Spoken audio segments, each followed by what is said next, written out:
ನಮಸ್ಕಾರ. ಜಿನಿ ನ್ಯೂಸ್ ವೀಕ್ಷಕರಿಗೆ ಸ್ವಾಗತ.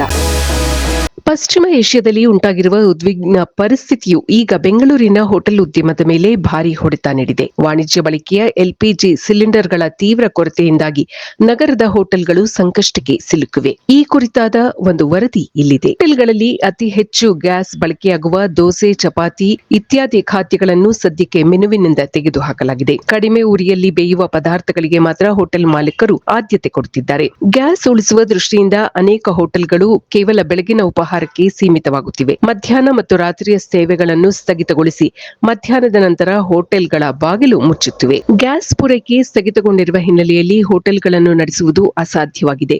ನಮ್ಮಲ್ಲಿರುವ ಸ್ಟಾಕ್ ಮುಗಿಯುತ್ತಿದ್ದಂತೆ ಹೋಟೆಲ್ಗಳನ್ನು ಸಂಪೂರ್ಣವಾಗಿ ಮುಚ್ಚಬೇಕಾದ ಪರಿಸ್ಥಿತಿ ಬಂದಿದೆ ಎಂದು ಹೋಟೆಲ್ ಮಾಲೀಕರ ಸಂಘ ಆತಂಕ ವ್ಯಕ್ತಪಡಿಸಿದೆ. ಪಶ್ಚಿಮ ಏಷ್ಯಾದಲ್ಲಿ ನಡೆಯುತ್ತಿರುವ ಯುದ್ಧದ ಪರಿಣಾಮವಾಗಿ ಜಾಗತಿಕ ಇಂಧನ ಪೂರೈಕೆಯಲ್ಲಿ ಏರುಪೇರಾಗಿದ್ದು, ಸಿಲಿಕಾನ್ ಸಿಟಿ ಬೆಂಗಳೂರಿನಲ್ಲಿ ವಾಣಿಜ್ಯ ಎಲ್ಪಿಜಿ ಸಿಲಿಂಡರ್ಗಳ ಪೂರೈಕೆ ಸಂಪೂರ್ಣವಾಗಿ ಸ್ಥಗಿತಗೊಳ್ಳುತ್ತಿದೆ. ಇದರಿಂದಾಗಿ ನಗರದ ಸಾವಿರಾರು ಹೋಟೆಲ್ಗಳು ಮತ್ತು ಉಪಹಾರ ಮಂದಿರಗಳು ಸಂಕಷ್ಟಕ್ಕೆ ಸಿಲುಕಿದ್ದು, ಸಾರ್ವಜನಿಕರಿಗೆ ಊಟ ಮತ್ತು ತಿಂಡಿಯ ಅಭಾವ ಎದುರಾಗಿದೆ.